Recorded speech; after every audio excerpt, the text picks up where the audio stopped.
चलिए स्टार्ट करते हैं। तो लास्ट टाइम मैंने होमवर्क दिया था आप लोगों को, ठीक है। और उस होमवर्क में मैंने आपको जो है बताया था कि एक क्वेश्चन आपको करना है, लास्ट वाला, ठीक है। इसमें जो पार्ट था उसमें आंसर मैं डिस्कस करता हूँ पूरा का पूरा क्वेश्चन, बाकी जब तक सब लोग आ रहे हैं। तो क्वेश्चन कुछ इस तरीके से था कि एक कंटेनर है, ठीक है। और उस कंटेनर में तुम्हारे पास यहाँ पे मछली थी, ठीक है, नीचे। और उसमें नीचे यहाँ पे शीशा था इधर की तरफ।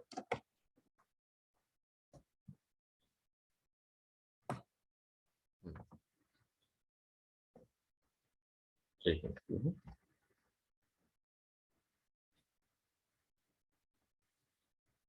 कंटेनर में यहाँ पे नीचे एक शीशा था, ठीक है। मछली यहाँ पे थी, ठीक। और जो आई थी वो इस पर्टिकुलर पोजीशन पे थी, ठीक है। जो आई थी उस पर्टिकुलर पोजीशन पे थी। और इसको अब इसकी इमेज देखनी है, ठीक है। तो जैसा कि हम लोगों ने कर रखा है, तो क्वेश्चन नंबर 2 का ये पार्ट नंबर बी की बात मैं यहाँ पे कर रहा हूँ, ठीक है। अब देखिए, हमको ये पता है कि यहाँ पे जो तुम्हारे पास हाइट है, ये हाइट कितनी दे रखी है? ये हाइट दे रखी है तुम्हारे पास h/2। यहाँ पे जो ये हाइट दे रखी है कितनी दे रखी है? h/2, ठीक है। फर्स्ट ऑफ ऑल आप ये समझिए कि इस पर्टिकुलर मिरर में नीचे की तरफ इतना ही दूरी पे तुम्हारे पास कितना आ जाएगा? h/2 पे इस क्या नाम है, मछली की इमेज आ जाएगी, है ना। इस मछली की इमेज आ जाएगी। तो पहले मैं क्या कर रहा हूँ, पहले मैं तुम्हारे पास इमेज ऑफ फिश, ठीक है, ऑन मिरर देख रहा हूँ, ठीक है। Image of fish on mirror देख रहा हूँ। तो ये तुम्हारे पास जो है ओरिजिनल फिश जो है, ठीक है, ओरिजिनल फिश जो है वो फ्रॉम तुम्हारे पास h/2 फ्रॉम तुम्हारे पास ए बी पे है, फ्रॉम ए बी से है, ठीक है। और अगर हम ये देखें तो ये क्या है? ये तुम्हारे पास image of fish in mirror है। ये क्या है? Image of fish in mirror, ठीक है।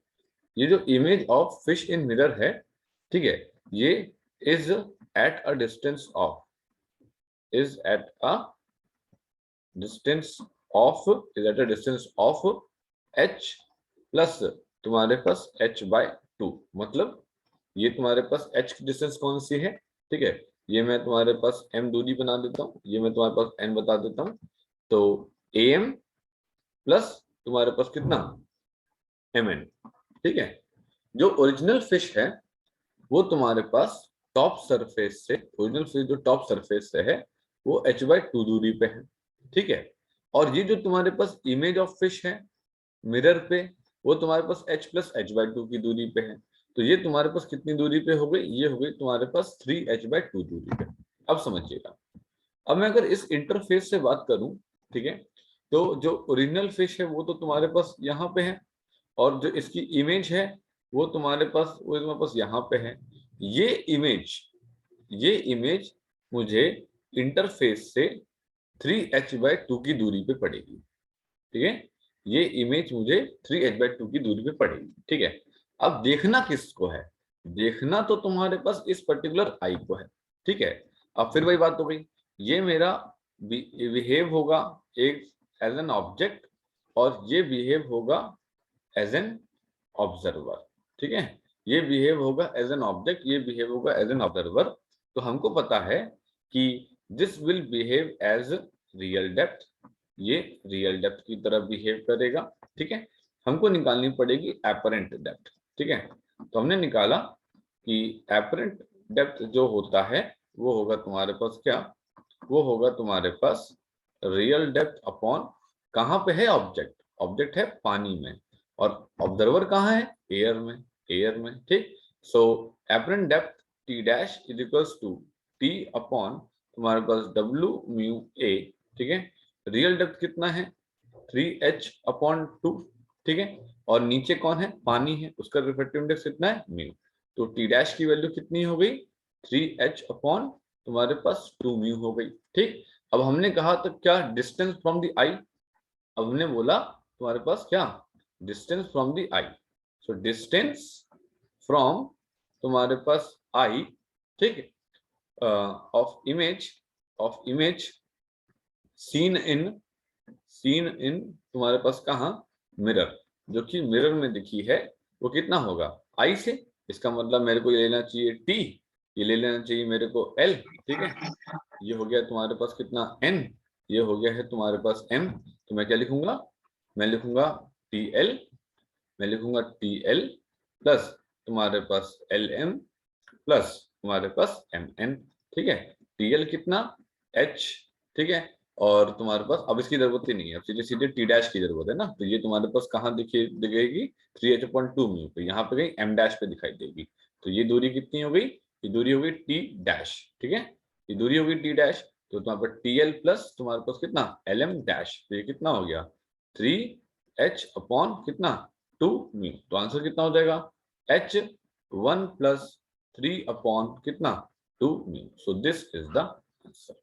इस तरीके से होगा ये आपका क्वेश्चन, ठीक है बेटा। सर, हाँ बेटा बता, बोलो। सर पिछले जो इसका पहले वाला पार्ट था उसमें आपने ये कहा था कि ये h/2 पे नहीं बनेगी क्योंकि बीच में वाटर है। हाँ हाँ बिल्कुल मतलब बिल्कुल, मैं पहले जब सॉल्व कर रहा था तो ना तो इसमें मैंने, जो मैंने हाँ मैं बता रहा हूँ, मैं जब सॉल्व कर रहा था ना तो मुझे को लगा कि वो h/2 पे होगी, लेकिन जब मैं इसको ध्यान से देखा तो मैंने ये देखा कि पहले ये जो तुम्हारे पास ऑब्जेक्ट है, क्योंकि इसके ऊपर का मीडियम तो एयर ही है, मतलब शीशे के ऊपर का जो मीडियम है वो तुम्हारे पास क्या नाम है पानी ही है। तो पानी ही मीडियम है, तो उसका मतलब ये है कि सिंपल सी बात है, शीशे के ऊपर पानी रखा हुआ है तो शीशे के अंदर भी क्या दिखेगा, पानी ही दिखेगा। तो वो h/2 तुम्हारे पास इमेज बनेगी, ठीक है। अब जब आई तुम्हारे पास ऑब्जर्वर है तो we are going to treat कि भाई आई तुम्हारे पास ऑब्जर्वर है और ये ऑब्जेक्ट पानी के अंदर है। अब वो शीशे के भी अंदर है तो हम पूरा का पूरा उसको पानी के अंदर लेंगे, और हम तुम्हारे पास जब ऑब्जर्वर ऑब्जेक्ट हमारे पास डेंसर मीडियम पे होता है, ऑब्जर्वर हमारे पास रेयर मीडियम होता है, हम वो वाली इक्वेशन लगाएंगे, ठीक है। तो यहाँ पे भी पानी है और शीशे में जो दिखेगा वो भी पानी ही दिखेगा, तो इसका मतलब है बहुत आराम से हम ये h/2 की जो ऑब्जेक्ट की दूरी है वो हम h/2 इमेज की दूरी ले सकते हैं, ठीक है। ये रहेगा, मैं जब तो सॉल्व कर सर रहा था इसके पहले ऊपर से। वाले क्वेश्चन में भी ऐसे कर सकते थे। इसके ऊपर वाले ए क्वेश्चन में पार्ट ऐसा में नहीं कर सकते थे, इसके ऊपर वाले क्वेश्चन में, इसके ऊपर वाला पार्ट है, इसके ऊपर वाला क्वेश्चन, ऊपर वाला पार्ट है, ऊपर वाला क्वेश्चन। पार्ट इसके ऊपर पार्ट इसके में। ऊपर वाला पार्ट में उसने ये कहा था कि तुम्हारे पास जो क्या नाम है आई है उसने तुम्हारे पास फिश को कहाँ पे देखा। तो पहले तो हम ये कह रहे थे कि आई ने तुम्हारे पास फिश को डायरेक्टली देख लिया, और जो पार्ट अभी हमने सॉल्व किया है उसमें हम ये कह रहे हैं कि आई ने फिश को तुम्हारे पास शीशे के पीछे, मतलब शीशे की अंदर देखा, शीशे की एज एन इमेज देखा। तो तब तुम डायरेक्टली देख लोगी, तो तुम डायरेक्टली ये कहोगी कि ये तुम्हारे पास इमेज है, ये तो ऑब्जेक्ट है, और इसकी दूरी तुम्हारे पास टी है। फिर ये तुम्हारे पास फिश कहाँ दिखाई देगी, टी डैश पे दिखाई देगी। तो हम ये दूरी निकाल लेंगे और डायरेक्टली तुम्हारे पास एच पे ऐड कर देंगे, आ जाएगा आंसर, है ना। तो हम डायरेक्टली यहाँ पे लेकिन फिर निकाल इस सकते हैं। क्वेश्चन का जो सबसे पहला पार्ट था, ए पार्ट का, जो जिसमें फिश के क्वेश्चन का सबसे पहला पार्ट था, क्वेश्चन का सबसे पहला पार्ट था। हाँ, उसमें ये यस हो सर। रहा था, हाँ उसमें ये हो रहा था कि जो फिश थी वो आई की इमेज देख रही थी, और फिश और आई के बीच में मीडियम चेंज हो रहा था बेटा। बात समझ रहे हो, फिश और आई के बीच में मीडियम चेंज हो ओके रहा सर। था। यहाँ पे फिश और शीशे के बीच में मीडियम चेंज नहीं हो रहा है। ठीक है, ओके सर। ठीक। लिखिए सभी लोग, मैं टाइम दे रहा हूँ लिखने के लिए, लिखिए, नोट कर लीजिए। नोट कर लीजिएगा, फिर मुझे बता दीजिएगा कि नोट कर लिया, हम आगे बढ़ेंगे।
नोट कर लीजिएगा, फिर बता दीजिएगा, ठीक है। मुझे अभी आप देख तो रहे नहीं हो, तो मुझे पता नहीं कि आपने नोट कर लिया कि नहीं कर लिया है।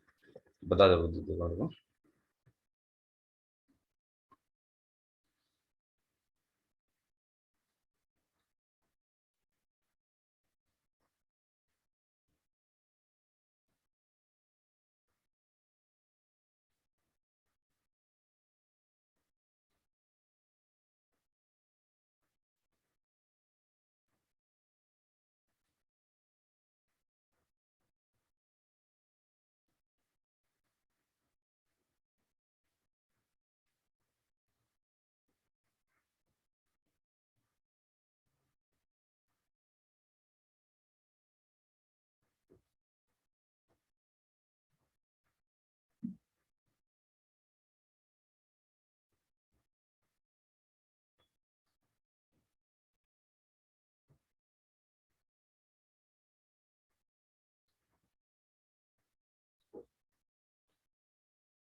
लिख लिया सभी लोगों ने, आगे बढ़ा जाए क्या। Yes sir. चलो आगे बढ़ रहे हैं, ठीक है। जितने लोगों ने लिख पाए हैं तो ठीक है, नहीं तो अभी पीडीएफ शेयर हो जाएगी आपके साथ में, ठीक है। आपके पास ये पूरा कंटेंट रहेगा, जो मैं लिख रहा हूँ वो भी सारा का सारा आपके पास पीडीएफ के फॉर्म में आ जाएगा। तो you always will have the record, आप आराम से इसको कर सकते हैं। ठीक है, हम आगे बढ़ रहे हैं। ठीक है, मैं कल आगे बढ़ते हैं। चलो, so now we are going to have numericals. ठीक है, मैंने अभी अभी आपको शीट भेजी है। ठीक है, वो शीट आपके पास रहेगी और आप देखिएगा, मैं अभी आपको कराता हूँ न्यूमेरिकल्स यहाँ पे, इनको देखिएगा जरा आप। मैं एक एक करके न्यूमेरिकल का क्वेश्चन डालता जाऊंगा, उसको सॉल्व करता जाऊंगा, आप भी मेरे साथ में करते रहिएगा लगातार सॉल्व, हमसे पहले कर लीजिएगा, अच्छी बात रहेगी। ठीक है, तो क्वेश्चन नंबर 1 को उठाते हैं जरा, हम यहाँ पे पुट कर देते हैं। क्वेश्चन नंबर 1 डाल दिया मैंने, और जो डायग्राम दिया है दे रखा है वो भी डाल देता हूँ मैं।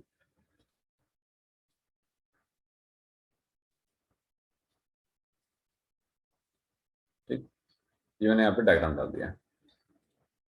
ठीक, चलिए स्टार्ट करते हैं। सो क्या बोल रखा है कि इन द फॉलोइंग रे diagram calculate the speed of the light in a liquid of unknown refractive index. ठीक है, हमें एक डायग्राम दे रखा है, देखिए जरा, मैं से फ्री हैंड बना रहा हूँ। ठीक है, बहुत ज्यादा वैसे ड्राइंग पे नहीं आ रहे हैं। ठीक है, आप आराम से इसको अपनी कॉपी में अच्छे से बना लेना। ठीक है, चलो, तो बात करते हैं कि तुम्हारे पास एक लिक्विड यहाँ पे हमारे पास है।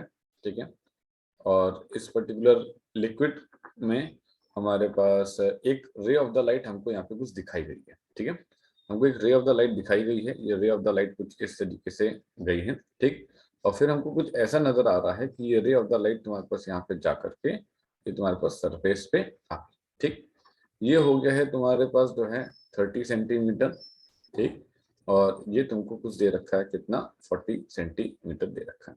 ठीक है, अब जरा ध्यान दीजिए, इन्होंने हमसे कहा है कि speed of the light in liquid जानना है। ठीक है, तो speed of the light in air जो होती है वो कितनी होती है, 3 × 10⁸ तुम्हारे पास मीटर पर सेकेंड। ठीक है, speed of the light in liquid जानना है, और मुझे लिक्विड के बारे में कोई अंदाजा नहीं है कि ये पानी है कि तेल है कि घी है कि मुझे पता नहीं क्या है। ठीक है, तो अब ये कैसा भी लिक्विड हो सकता है, कैरोसिन भी हो सकता है, कुछ भी हो सकता है।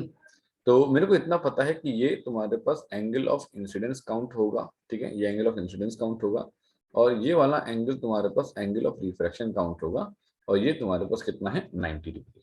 आई बात समझ में? ठीक, सो जरा ध्यान से समझिए, साइन ऑफ द आई, ठीक है, अपॉन तुम्हारे पास sine of the are is equals to refractive index of तुम्हारे पास air upon refractive index of the liquid.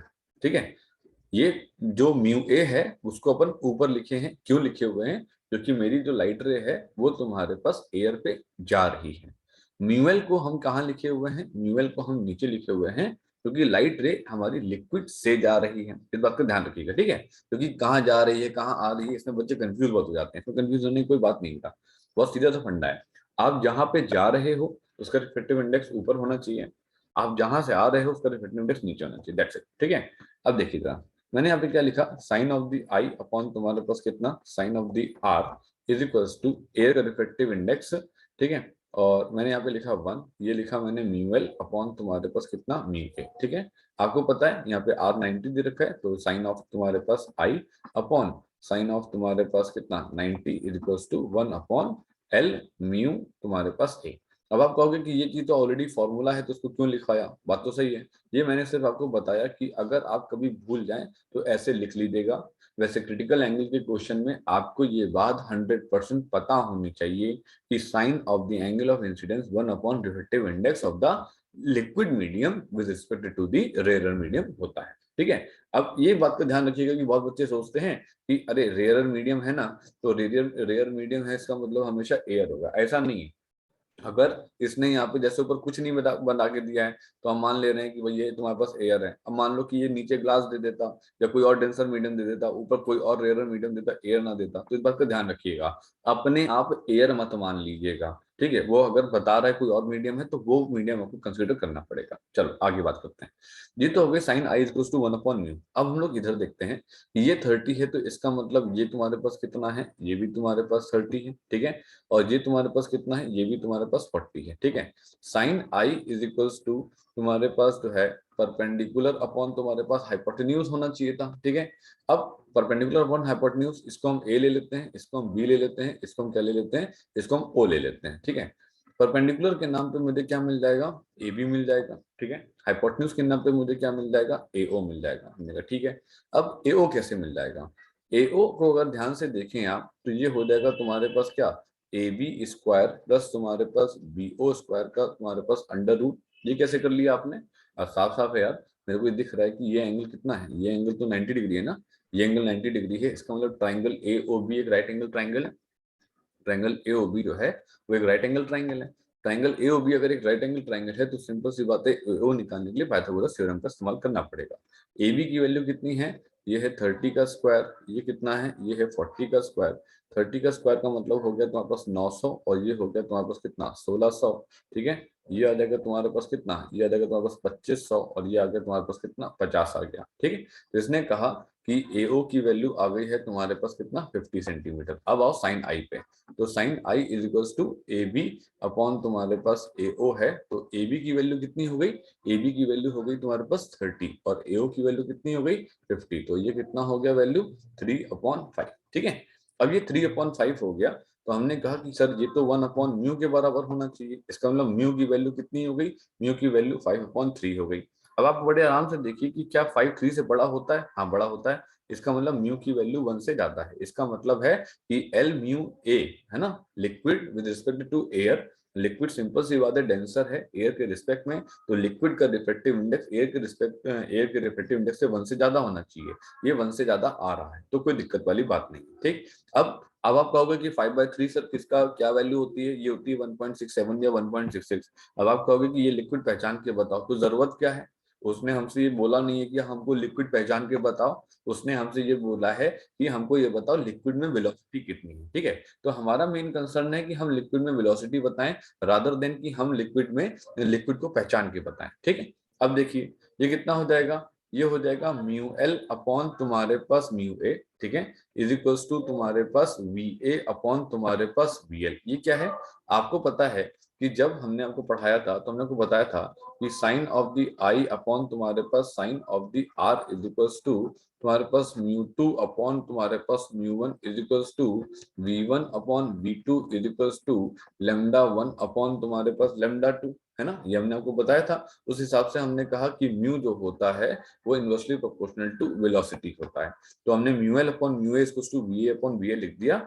So V L is equals to V A into तुम्हारे पास म्यू ए अपॉन तुम्हारे पास कितना म्यू एल, ठीक है। अब वी ए की वैल्यू कितनी है, 3 इंटू 10 की पावर तुम्हारे पास 8 मीटर पर second mu A upon mu L, ठीक है। अब जब आप ये लिखते हो तो तुम्हारे पास आपने लिखा एल म्यू ए की वैल्यू जो कि है तुम्हारे पास क्या म्यू एल अपॉन म्यू की वैल्यू, और ये वैल्यू कितनी दे रखी है 5/3, तो ये कितना दे रखा होगा तुम्हारे पास 3/5, तो ये कितना आ जाएगा, ये हो जाएगा 9/5 इंटू कितना 10 की पावर 8, आंसर कितना आ जाएगा 1.8 इंटू 10 की पावर 8 मीटर पर सेकेंड। इस तरीके से हम लोग इस क्वेश्चन को करेंगे।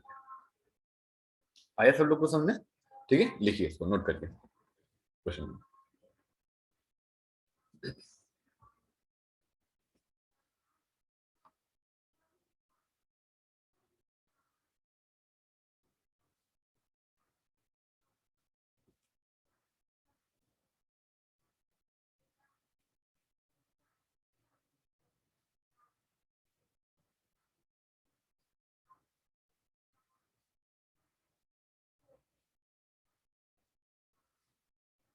नोट कर लीजिएगा, बता दीजिएगा, ठीक है, तुमने नोट कर लिया।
हो गया भाई, आगे बढ़ा जाए।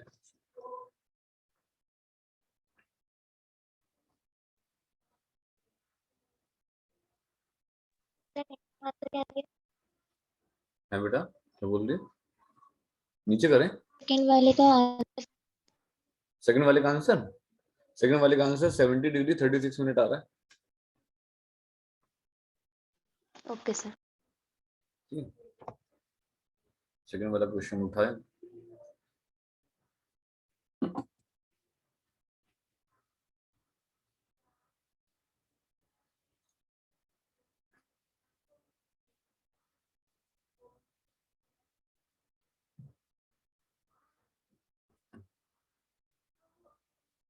सर 70 डिग्री 70 0.1 डिग्री, हाँ समथिंग। 70 degree 36 minute.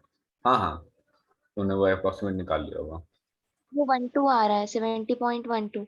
अच्छा 71.2 आ रहा मिनट्स है। में करेंगे तो मिनट्स में करोगे आ आ जाएगा। जाएगा। ठीक है, यस।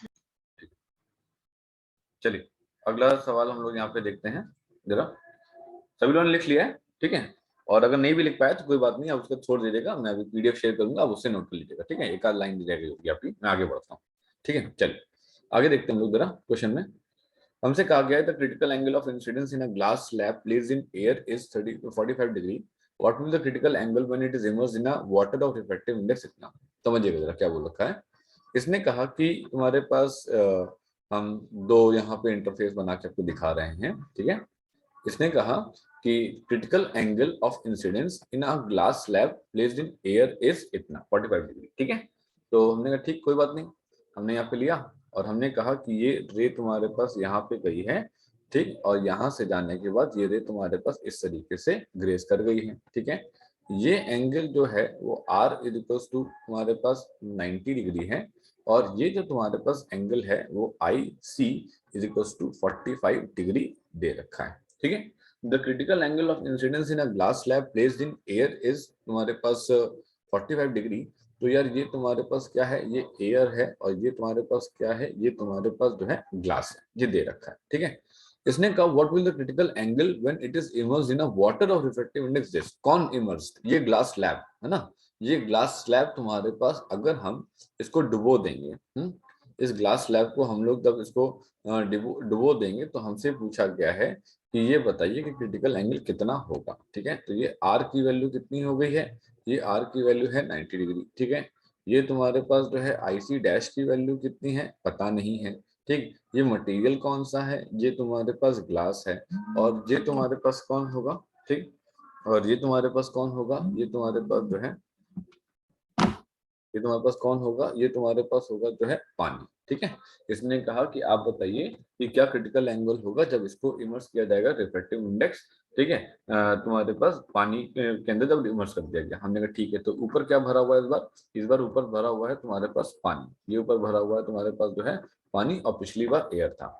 हमको इतना पता है कि जो साइन ऑफ तुम्हारे पास एंगल ऑफ इंसिडेंस है वो 1 अपॉन तुम्हारे पास glass with respect to air है। ठीक है, और जो तुम्हारे पास sine of angle of incidence तुम्हारे पास आईसी डैश जो होगा वो तुम्हारे पास कितना है, वो है तुम्हारे पास ग्लास विद रिस्पेक्ट टू तुम्हारे पास कितना वाटर। ठीक है, हमको इतना पता है कि water with respect to air का जो रिफ्रैक्टिव इंडेक्स है वो 1.33 है।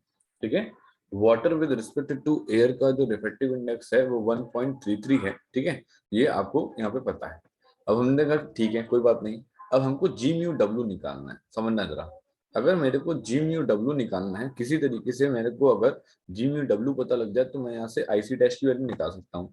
जी म्यू डब्ल्यू का मतलब क्या हो गया, ये हो गया जी म्यू ए अपॉन, ये तुम्हारे पास कितना हो गया डब्ल्यू म्यू ए। ठीक है, अच्छा अब जी म्यू ए और डब्ल्यू म्यू ए में अपन लोग को डब्ल्यू म्यू ए की वैल्यू पता है 1.33। अगर किसी तरीके से जी म्यू ए की वैल्यू पता लग जाए तो काम बन जाए। हमने कहा ठीक है, हमने यहाँ पे देखा कि जब ये तुम्हारे पास ग्लास से एयर पे तुम्हारे पास रह गई है उस समय एंगल ऑफ इंसिडेंस दे रखा है, ये दे रखा है साइन ऑफ 45 डिग्री अपॉन तुम्हारे पास क्या ग्लास म्यू तुम्हारे पास ए। ठीक है, अब ये तुम्हारे पास कितना है 1 अपॉन तुम्हारे पास √2 अपॉन तुम्हारे पास कितना ग्लास तुम्हारे पास म्यू ए। ठीक है, और ग्लास म्यू ए की वैल्यू कितना है, ये तुम्हारे पास जो है तुम्हारे पास √2 हो गया, कोई दिक्कत तो नहीं। अब देखिए जरा, ये तुम्हारे पास जी म्यू डब्ल्यू में हमने यहाँ पे लिखा तुम्हारे पास √2, ठीक है। तो इसका मतलब हो गया कि जी म्यू डब्ल्यू का जो वैल्यू है वो √2 अपॉन 1.33 किसका वैल्यू होता है, ध्यान रखना 1.33 हमेशा वैल्यू होता है किसका, 4/3 का, ठीक है। तो ये 4/3 का वैल्यू है, दैट मीन्स 3√2/4 हो गया जी म्यू डब्ल्यू की वैल्यू, ठीक है। अच्छा, अब यहाँ पे देखिए sine of the IC dash हमने यहाँ पे निकाला, तो sine of the IC dash की वैल्यू रखी 1/जी mu W. G mu W का मतलब हो गया है 3√2 अपॉन तुम्हारे पास 4, ठीक है। साइन ऑफ तुम्हारे पास जो है आईसी डैश की वैल्यू कितनी हो गई, 4/3√2, ठीक है। और आईसी डैश को जब हम लोगों ने निकाला ये कितना आ गया, साइन इनवर्स तुम्हारे पास कितना, 4/3 तुम्हारे पास √2, ठीक है। और आईसी डैश की जो वैल्यू आएगी वो आएगी 70 डिग्री और तुम्हारे पास 36 मिनट, ठीक है। हालांकि आपको इतनी कुछ सीबीएसई वालों को इतनी कुछ टफ वैल्यू नहीं आ जाएगी, मेनली आईएससी वालों को ये वैल्यू टफ आएगी, ठीक है। सीबीएसई वालों को सिंपल सिंपल वैल्यूज आएंगी जिसमें बड़े आराम से आप निकाल सकते हैं कि साइन में वो 45 डिग्री में है या 60 डिग्री में है या 30 डिग्री में आंसर है, बड़े आराम से निकाल लेंगे, ठीक है। प्रोसीजर ये रहेगा, सवाल को करने का प्रोसीजर ये रहेगा कि पहले ग्लास से तुम्हारे पास एयर पे गई है, उस समय क्रिटिकल एंगल 45 डिग्री दे रखा था, तो हमने जी म्यू ए की वैल्यू निकाल दी। फिर हमारे पास ग्लास से पानी पे गया है, तो उस समय जब ग्लास से पानी में जाएगा तो कहाँ से जा रहा है, ग्लास से जा रहा है, कहाँ पे जा रहा है, पानी पे जा रहा है, तो 1/जी म्यू डब्ल्यू यहाँ से निकाला और इस तरीके से आईसी डैश की वैल्यू हमारे पास निकल के आ जाएगी, ठीक है। लिख लीजिए इसको।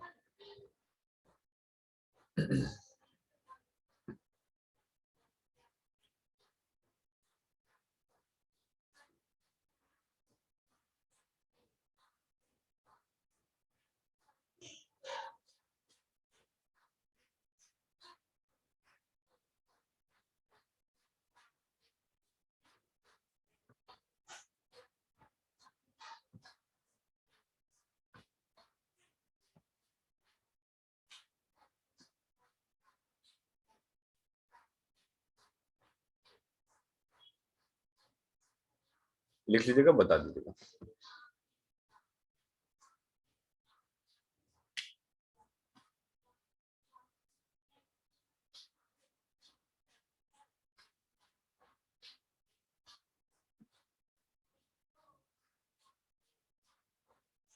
सर थर्ड का आंसर क्या है?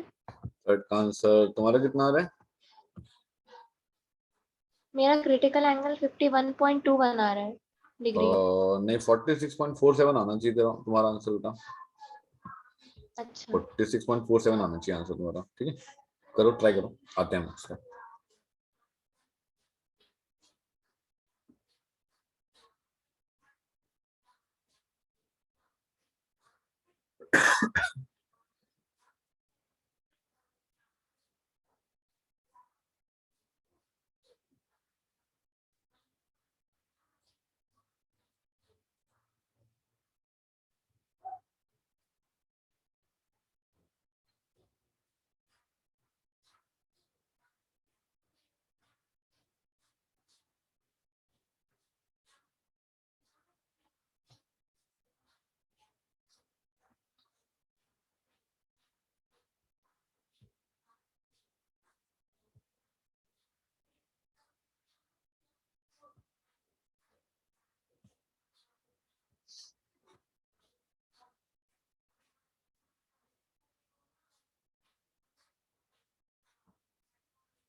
लिख लीजिएगा तो बता दीजिएगा। देखिए सब बेस क्वेश्चंस हैं, ठीक है, ये सब बेस क्वेश्चंस आपको आने ही चाहिए, ठीक है। आगे इसके क्वेश्चंस टफ ही होंगे, इजी नहीं होंगे आपके लिए। तो ये सब बेस क्वेश्चंस हैं और इस सब में आपको अच्छे से पकड़ बैठनी चाहिए इन सब सवालों पे।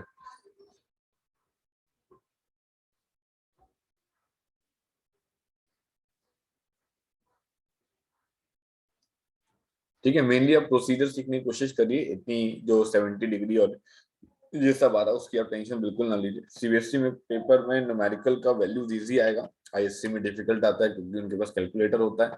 और न्यूमेरिकल आपके में टफ आएगा सीबीएसई में, और आईएससी में न्यूमेरिकल इजी आएगा, ठीक है ना। तो ये डिफरेंस हमेशा रहता ही है सीबीएसई और आईएससी में, चाहे कोई भी ईयर क्यों ना हो।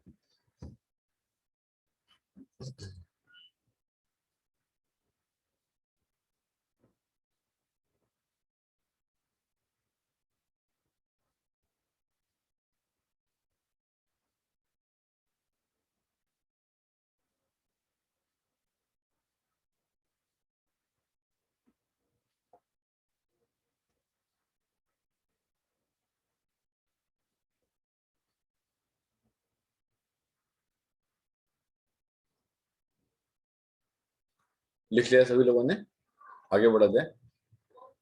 चलिए मैं अगला नेक्स्ट क्वेश्चन डाल रहा हूँ, ठीक है। और नेक्स्ट क्वेश्चन में हम लोग देखते हैं।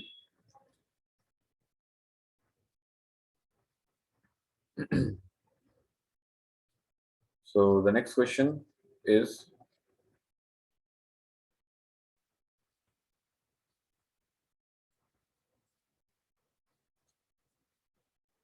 देखिए अगला क्वेश्चन कहता है कि अ रे ऑफ लाइट, ठीक है, is incident on horizontal surface of a glass slab at 70 degree just grazes the adjacent vertical surface after refraction. Calculate the critical angle and refractive index of the glass. ठीक है, now understand how the graph will be made. Sorry, diagram कैसे बनेगा, ठीक है। तो जरा हम लोग यहाँ पे देखते हैं। तो लेट सपोज यार कि हमने यहाँ पे ये नॉर्मल बनाया, ठीक, और हमको ये पता है कि ये जो रे है ये तुम्हारे पास रेयर मीडियम से डेंसर मीडियम पे आ रही, ठीक है। ये रे तुम्हारे पास रेयर मीडियम से तुम्हारे पास डेंसर मीडियम पे आ रही है। ये रे कैसे आएगी, मैं अभी बनाता हूँ, नॉर्मल अभी बनाते हैं हम लोग यहाँ पे, ठीक है। ये रे तुम्हारे पास इधर की तरफ आई, ठीक है, लेट सपोज ऐसे आई यहाँ पे रे, और फिर इस रे को हम यहाँ पे ले गए, ये तुम्हारे पास जो है नॉर्मल है, ठीक है। फिर ये रे तुम्हारे पास निकल के आई यहाँ पे, और ये रे तुम्हारे पास इधर की तरफ हो गई टूवर्ड्स द नॉर्मल, ठीक है। टूवर्ड्स द नॉर्मल ये रे बेटा मुड़ जाती है, आपको पता ही है, ये रे टूवर्ड्स द नॉर्मल जो है मुड़ जाती है, ठीक है। और फिर उसके बाद ये वाली रे जो है वो तुम्हारे पास यहाँ पे चली जाती है, ठीक। और ये तुम्हारे पास रे जो है, ये रे तुम्हारे पास जो है R is equal to 90 degree है, ठीक है। पहले सभी लोग जरा रीजॉइन कर लीजिए, टाइम लिमिट कंप्लीट हो गई है 40 मिनट की, रीजॉइन कर लीजिए सभी लोग जरा।